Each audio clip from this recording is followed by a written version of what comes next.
Welcome to TV4 time news. మీరు చూస్తున్నారు నిరంతరం ప్రజల పక్షం. ఇది TV4 టైమ్ న్యూస్. ఈరోజు 21 అక్టోబర్ కమమరేషన్ డే అప్లోడ్ చేస్తాము ఎంటైర్ కంట్రీ పోలీస్ ఆఫీసర్. ప్రజలు కూడా దీంట్లో పార్టిసిపేట్ చేస్తూ రక్తదానం అట్లా కూడా చేస్తున్నారు.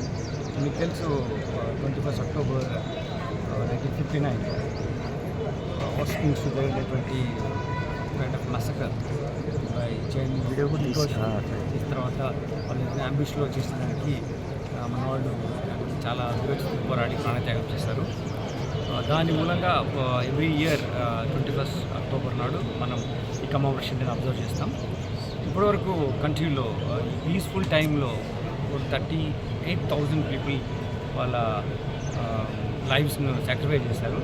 ఇది ఏ ఆర్గనైజేషన్, ఏ డిపార్ట్మెంట్ ఎంటైర్ వరల్డ్ ఇట్లా ఎవ్రీ ఇయర్ ఇంతమంది చనిపోయిన ప్రాణత్యాగం చేసినటువంటి డిపార్ట్మెంట్ లేదు.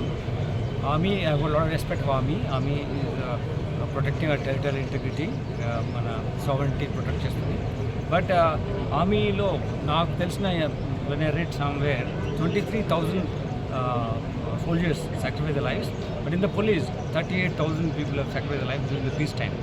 So is లైఫ్ సాక్రిఫైస్ చేయడము ఇది highest sacrifice, ultimate sacrifice. And police చాలా ఉత్సాహంగా తమ విధి నిర్వహణలో డ్యూరింగ్ పీస్ టైం సొసైటీలో లా అండ్ ఆర్డర్ మెయింటైన్ చేయడానికి కోసం అని చెప్పేసి పీస్ ప్రిజర్వ్ చేయడానికి చెప్పి చేస్తున్నారు. ఎప్పుడైతే పీస్ ఉంటుందో అక్కడ డెవలప్మెంట్ స్కోప్ ఉంటుంది. కాబట్టి ఈరోజు మన దేశం ఇంత అభివృద్ధి చెందుతుంది అంటే ఇది బేసికలీ పోలీస్ యొక్క సాక్రిఫైస్. దానికి భాగంగా మన పోలీస్ మార్టియర్స్ ఫ్యామిలీస్కి కలవడము, వాళ్ళ ఉన్నటువంటి సమస్యలు ఏమంటే ఇంకా పరిష్కారం కాకుండా ఉన్న పరిష్కారమైన చిన్న ఏమన్నా వాళ్ళ మీద ఒక డిస్కషన్ పెట్టి వాళ్ళకు సహాయకరం నిలబడడం, మార్టియర్స్కు నివాళులు అర్పించడం జరుగుతుంది.